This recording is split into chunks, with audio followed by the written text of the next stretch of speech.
One thing that makes Cooking for Kids different from other training programs across the nation is that it's a multi-phase program. We want to be sure that schools are committed and ready to make these changes. We start with regional skill development training that schools send their staff to. Now, how was that for everyone?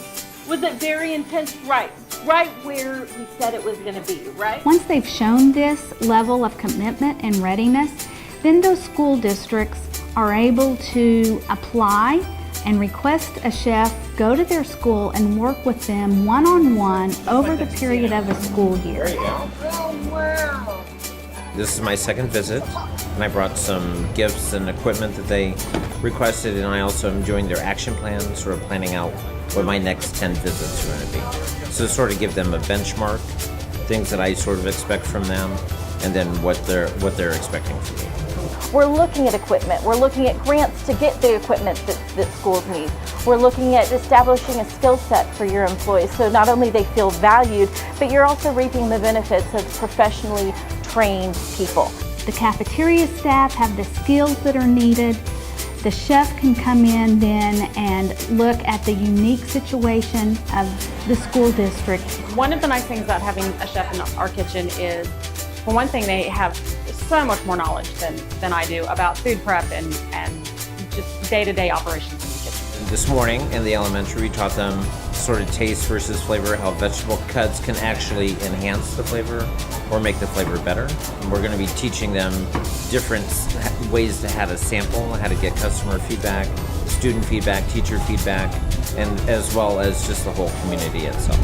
So when a chef goes into a school, what we do is our first visit is going to be an assessment to see where you're at. We look at your menus, we look at your procurement, we look at your equipment, and we make a general assessment and then an action plan of key points that we want to work with you on. Our second visit will be kind of more hands-on, looking at the nuts and bolts of your operation, working with your staff, looking at the flow and is it efficient. And then several visits down the line, we can look at cooking methods, we can look at flavor tastings, understanding what we can add to recipes to make them better, understanding how setting up your line and presenting your food in a certain way will boost consumption and participation in your food program. Sometimes when you get chef consulting programs, they come in and say, okay, let's fix your menu and your recipes. Well, my district, of course our menus and recipes aren't perfect, but that's not really where we needed help. We needed help with ordering and purchasing and ordering the right amounts and learning how to do those things. All of my kitchens have tasting spoons. We do different experiments with fresh herbs, with fresh vegetables, and it's really comes from the bottom up. So we see cafeteria as an extension of the classroom. So it's our opportunity to actually educate and to teach the kids about new things.